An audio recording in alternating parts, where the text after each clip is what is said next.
Bonjour à toutes et bonjour à tous. Alors, je suis ravie de vous retrouver pour vous présenter un nouveau coffret. Alors, c'est pareil, en ce moment, c'est des coffrets qui sortent que j'aime beaucoup, beaucoup.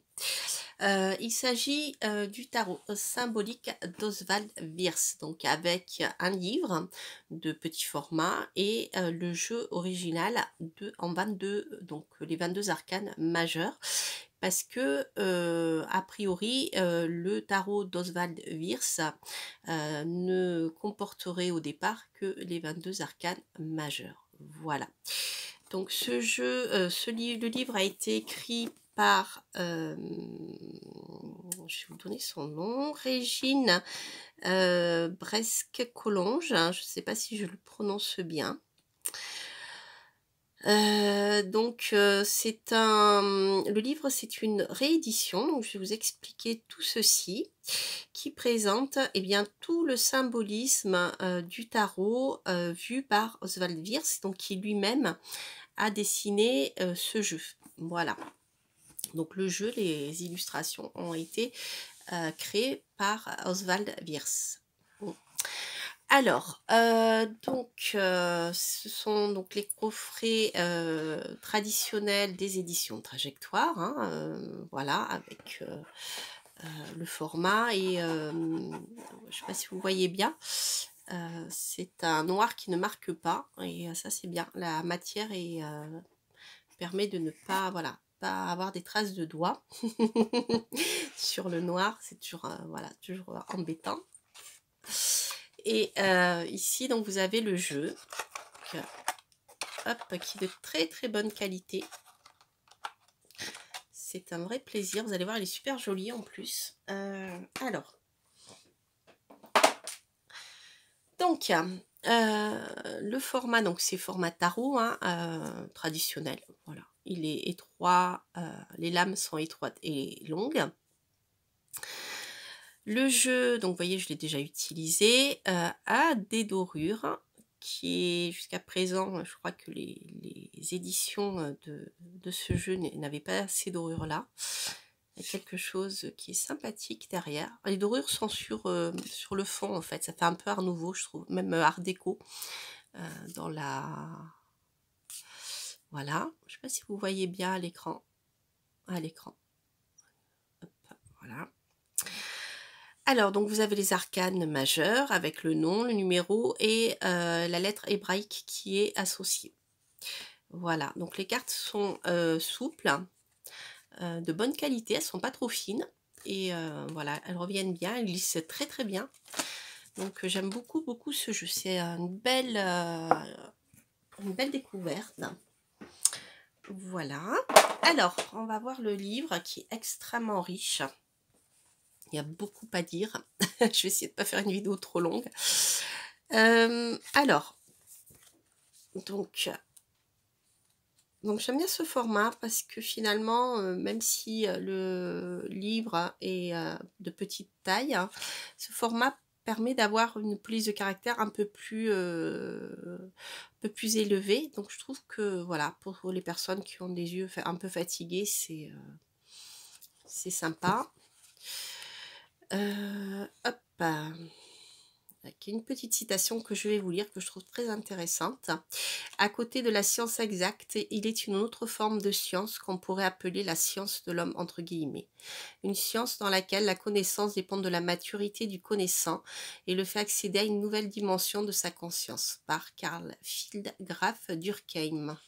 Intéressant, n'est-ce pas? Voilà, alors, donc ici vous avez une présentation de l'histoire un peu du tarot, qui est assez conséquente, hein, elle est sur justement, je vais vous dire le nombre de pages, mais elle nous parle de justement des symboles dont je vous parlais dans une autre vidéo, des symboles qui nous permettent justement de lire certaines informations. de manière non rationnelle et qui aussi échappe aux différents régimes totalitaires, quels qu'ils soient, hein, qu'ils soient religieux ou autres, parce que ces symboles, enfin, les images ont l'air d'être simplement des images innocentes et elles sont tout sauf innocentes. Voilà. Mais sauf que comme il n'y a pas d'écrit, voilà. Donc c'est pour ça qu'elle traverse aussi le temps grâce au symbole. Donc voilà, tout ceci vous est expliqué. C'est très intéressant sur l'origine du tarot. Alors le processus initiatique à travers le tarot, donc donc Oswald Wirth était un occultiste et donc faisait partie de plusieurs confréries, dont les martinistes, je crois. De cercles ésotériques en fait et de recherche et en fait il a mis en avant tout ce qui a lien avec le côté initiatique du tarot, c'est-à-dire chaque lame marque une étape dans la vie de chacun, etc. Voilà, en partant du battleur pour arriver jusqu'à la lame de transition qui est le mât. Voilà, donc tout ceci est très bien expliqué, je trouve. Donc bien sûr, on nous parle de Carl Gustav Jung, hein, notamment par rapport aux archétypes. Voilà. Le fonctionnement du tarot. Alors c'est rigolo parce que je vais vous lire je vais vous lire juste ceci. Comme ça vous verrez un peu la trempe de l'écrit. La première attitude, c'est un peu, et je caricature, celle des hommes. Alors, c'est par rapport à la notion de divination. Voilà, la divination, ça fait peur. Soit lorsqu'on fait la divination, on est diabolisé, soit il est dit que c'est nul, ça sert à rien, ou alors que les personnes qui font de la divination sont des charlatans, ou voilà, ou alors dans le pire des cas, subir beaucoup d'agressivité en disant que la divination ça sert à rien, parce que ça fait perdre son libre arbitre, etc. Donc c'est intéressant. L'auteur aborde ceci aussi, voilà, en fait, c'est un livre aussi qui est matière à réflexion, je dirais. Je vais vous lire juste ces deux paragraphes-là.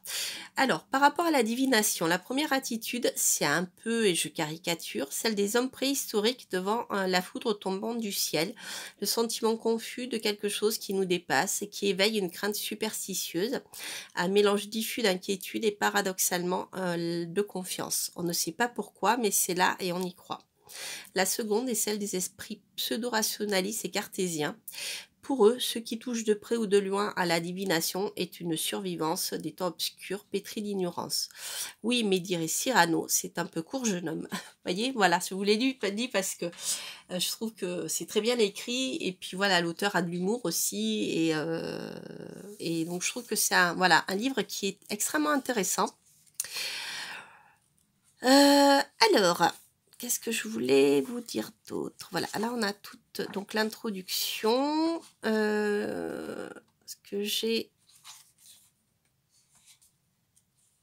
Oui, c'est ça, l'introduction, vous avez quand même une trentaine de pages. Hein. Donc c'est vraiment, je dirais que sur un plan philosophique, même pour essayer de comprendre le tarot, la divination et autres, hein, je trouve que c'est une bonne, voilà, c'est une bonne introduction. Alors ensuite, vous avez la présentation d'Oswald Wirth, voilà, qui en fait est suisse même, je ne savais pas, j'avais oublié. Donc il a fait beaucoup de recherches et un autre ouvrage qu'il a écrit, c'est Le tarot des imagiers du Moyen-Âge. Voilà. Une petite histoire sur comment l'auteur est tombé sur le jeu d'Oswald. Donc, je vous laisse découvrir ceci. Je ne vais pas spoiler le livre. Ensuite, les arcanes majeures. Donc, pour chaque carte. Donc, je ne sais pas si vous y voyez bien. Non, je ne sais pas mieux. Hop, voilà. pour chaque carte, donc vous avez la lettre hébraïque. Donc là, c'est Aleph qui nous parle de début. Donc je trouve ça intéressant. Donc moi, je ne connais pas du tout les lettres hébraïques. Je ne connais pas du tout la Kabbale. Enfin, si, un peu comme ça, mais voilà, je ne suis pas une spécialiste du domaine. Donc je trouve que même pour des débutants, je trouve que c'est sympa. Vous voyez, parce que l'auteur vous explique bien pourquoi bien Aleph, par exemple, est rattaché au battleur. Voilà, donc le commencement avec le 1 aussi. Et donc là, par exemple, elle nous parle de l'air, de la communication entre le ciel et la terre, l'énergie, l'espace, le souffle vital, l'unité, la stabilité, etc., etc. Donc vous avez la description symbolique de la carte. Donc où tout est détaillé au niveau de la description du personnage, des couleurs, les symboles. Là, vous avez donc l'épée, le denier, la coupe et le bâton qui est ici dans la main. Ensuite, la signification du chapeau dans le tarot, donc avec la notion d'infini.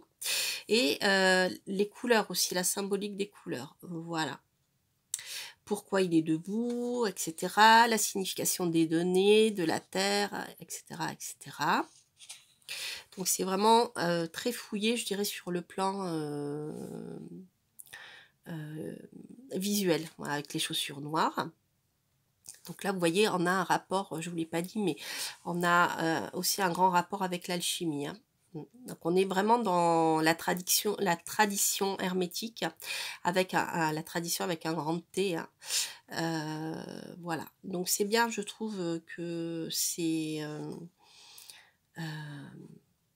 comment dire, ces œuvres perdurent dans le temps comme ça, soient rééditées, parce que elles sont riches de beaucoup de choses qui se perdent finalement, donc c'est bien de les retrouver. D'ailleurs, Oswald est né au 19e siècle, si je ne me trompe pas, je ne vais pas dire de bêtises. Oui, c'est ça, fin 19e, en 1860. Alors, la signification du battleur. Voilà, départ, cause première, unité, etc. etc. Sur le plan négatif, manque de confiance, agitation, hésitation. Et le processus en cours. Voilà. Donc, le battleur est l'arcade du commencement, l'instant où l'être multiple, divisé par ses tendances, prend conscience de son unité avec le principe divin, etc. etc. Donc, on a une présentation aussi qui est, vous voyez, dans l'évolution spirituelle. Donc ça, je trouve que c'est très intéressant, puisque, voilà. Donc c'est vraiment, je dirais, le tarot de Vire, c'est l'abord et alchimique, dans le sens, c'est-à-dire à partir du moment où l'alchimiste qu'il travaille avec des métaux, avec des plantes qui réalisent des élixirs ou autres, il se transforme lui-même, et c'est, voilà, la symbolique est très présente ici, je trouve. Donc vous avez la même chose pour tous les 24 arcanes, pardon, les 22 arcanes majeurs. Je sais pas pourquoi je dis 24. Alors, alors, un conseil pour bien lire les arcanes majeurs.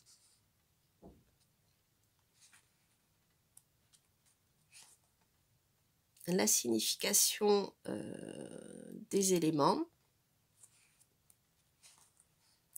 Vous voyez, c'est vraiment bien expliqué.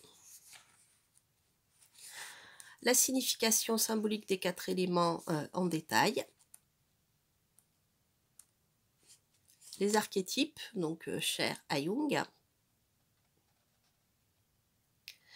Alors, je vais vous lire juste la phrase pour ceux qui ne savent pas ce qu'est un archétype. L'archétype est un contenu de notre inconscient qui peut s'exprimer que par un langage symbolique.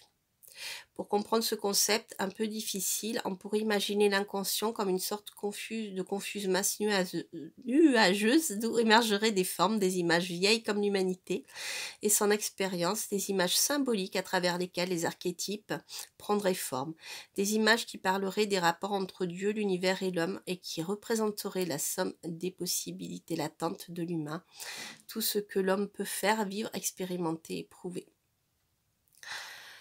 Ensuite, vous avez le dialogue des arcanes, donc des petits exercices pour comprendre comment les arcanes fonctionnent entre eux et se regardent. Voilà, lorsqu'ils sont distribués entièrement comme ça, là c'est le 1. Là, on va jusqu'à la force, ensuite on a le pendu, puis on revient ici. Donc il y a une signification, une étude de ces arcanes face à face en fait. Voilà. Je ne connaissais pas.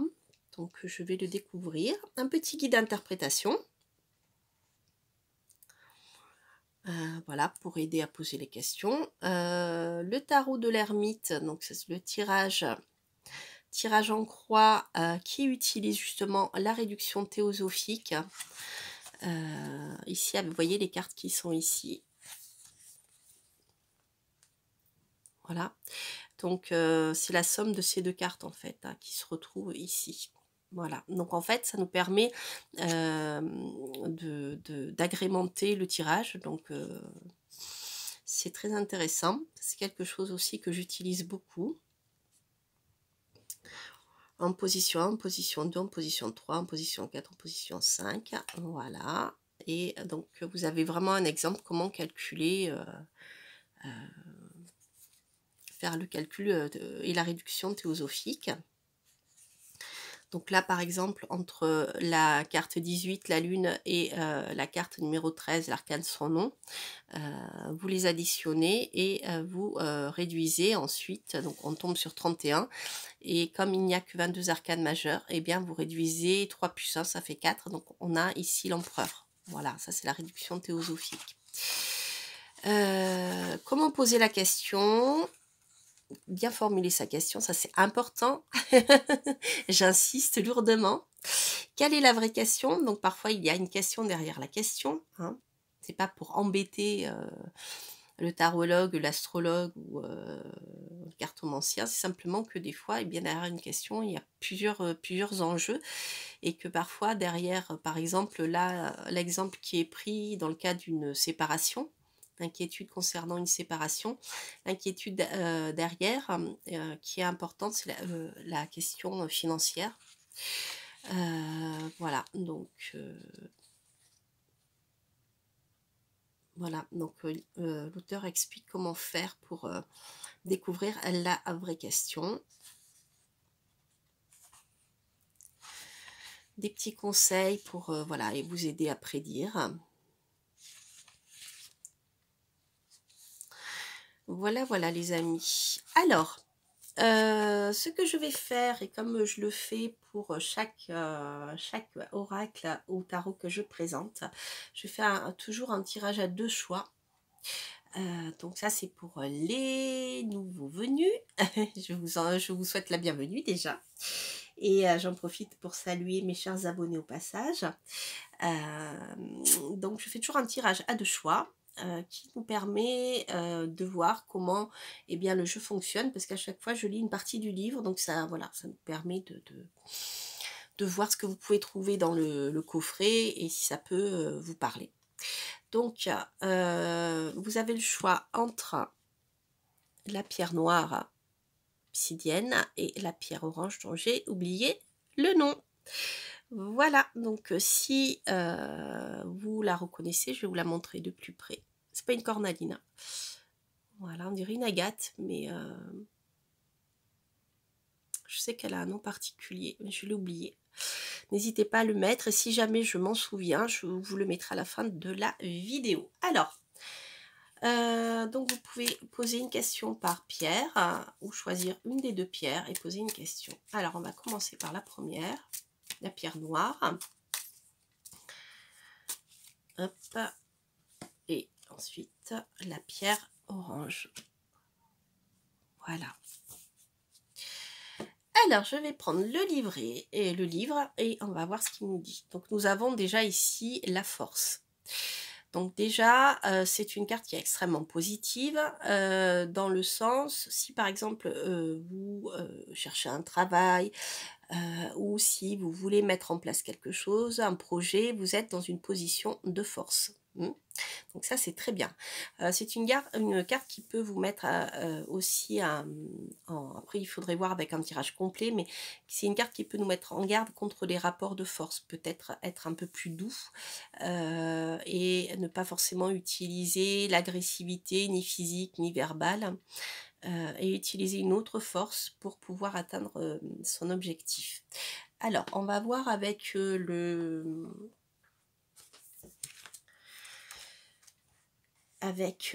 livre. Alors, alors, je vais regarder, je ne vais pas tout vous lire, hein. Alors, on nous parle d'énergie canalisée, de violence dominée par la douceur et de force agissante également. Signification: force physique, morale, spirituelle et psychique, courage, intrépidité, maîtrise de soi, vitalité. Triomphe de l'intelligence et de la douceur sur la force brutale, domination des instincts et des passions. Domination de l'esprit sur la matière, domination de l'ego. Capacité d'ouverture et d'acceptation, nécessité d'aller au fond des choses, reconnaissance de l'inconscient, énergie nécessaire pour l'affronter. Intelligence active, traverser des événements de façon positive, connaissance de soi, confiance en soi. La foi, ça nous parle aussi de sexualité. Mais aussi, dans le côté négatif, on a l'ego dominant, l'affrontement de deux personnalités, situation tendue perturbant l'énergie profonde de l'être, impatience, agressivité, violence, discorde, impuissance, instinct incontrôlé, lâcheté, colère, maladie, opération chirurgicale, examen médicaux, incendie. Voilà. Donc vous voyez, déjà rien que dans les mots-clés, vous avez énormément d'informations. Donc je dirais que si vous souhaitez même débuter en tarot, je trouve que c'est un tarot qui est intéressant. Puis ensuite, vous avez toute la partie de développement spirituel aussi. Donc c'est un livre qui, je trouve, est assez complet. Alors, hop, eh bien écoutez, la victoire, les amis. Pour ceux qui avaient choisi la pierre orange, vous avez ici une carte de victoire, de réussite, de maîtrise des événements. C'est une carte du travail aussi, c'est une carte du travail parce que le conducteur du chariot doit mener deux chevaux ici, deux sphinx, qui partent dans des directions opposées. Donc il doit énormément travailler pour essayer de tout gérer en même temps. Mais c'est quand même une histoire de réussite. C'est une carte qui peut nous parler également de déplacement. Voilà, si vous devez vous déplacer, si vous souhaitez déménager aussi, c'est une carte qui est favorable pour tout déplacement quel qu'il soit. Ça peut être en voyage, ça peut parler aussi voilà, de déménagement. Si vous pouvez mettre de l'essence dans votre voiture, bien sûr. C'est pas drôle. Mais voilà, je préfère en rire un peu parce que voilà, voilà, c'est plus rigolo de prendre la vie de manière légère. Alors, donc là, vous avez ici le chariot. Donc, on va voir. Donc, vous avez le nom de la lettre hébraïque, l'as symbolique. Et donc, c'est un personnage qui indique qu'il est prêt à l'action parce qu'il est debout. Donc, il n'est pas assis. Hein. Voilà, donc dans le tarot, tout a un sens. Alors, il y a plein de choses que je découvre. Hein. Voilà, parce que je le connais pas très bien sur le plan symbolique. Hein, il est très très riche en symboles. Regardez, déjà au niveau de la description symbolique, vous avez déjà tout ça. Et ensuite, dans le processus en cours, vous avez encore une approche symbolique ici. C'est vraiment un livre qui est très riche. Alors, au niveau de la signification, ça nous parle d'action dans la voie choisie, de mouvement et de rapidité. C'est une âme qui est très rapide et très active, hein, j'ai oublié de vous dire. Dualité qui fait avancer, maîtrise, marche en avant, liberté d'action, domination, triomphe sur soi d'abord. Connaissance de ce que l'on veut et où l'on va, force et volonté triomphant et beaucoup de force et d'action hein, dans ces tirages, les amis. Transmutation, transformation, intelligence, victoire, dépassement, conscience de toi, on dispose de l'énergie nécessaire, capacité, succès, talent, mobilité, progrès, excusez-moi, volonté de réussir, confiance de soi, voyage. mais aussi erreur d'orientation, manque de compétences, défaite, échec, enlisement, frein, manque de tact ou de diplomatie, trop de précipitation, action néfaste. Néfaste. Voilà les amis. Donc vous avez deux très beaux tirages. Donc c'était les clés du tarot de Virsa, symbolisme et interprétation des éditions Trajectoire, par Régine Bresse-Collonges. Voilà. Donc j'espère que cette présentation vous aura plu. N'hésitez pas à liker, bien sûr, si vous aimez, à commenter. J'ai grand plaisir à vous lire. Alors je ne peux pas toujours vous répondre tout de suite, mais j'essaye de faire au mieux. Donc vous inquiétez pas, des fois si je vous ai pas répondu, c'est pas que je vous boude, c'est que simplement c'est une période où j'ai pas eu le temps. Et ça peut arriver quelquefois. Voilà, il y a des commentaires qui passent à la trappe. Ça peut arriver. Donc en général, c'est des périodes où je suis un peu débordée. Voilà, donc n'hésitez pas bien sûr à vous abonner si vous passez par là. Et puis, quant à moi, je vous embrasse et je vous souhaite plein de belles choses. Et je vous dis à très bientôt pour de prochaines aventures. Portez-vous bien. Bye.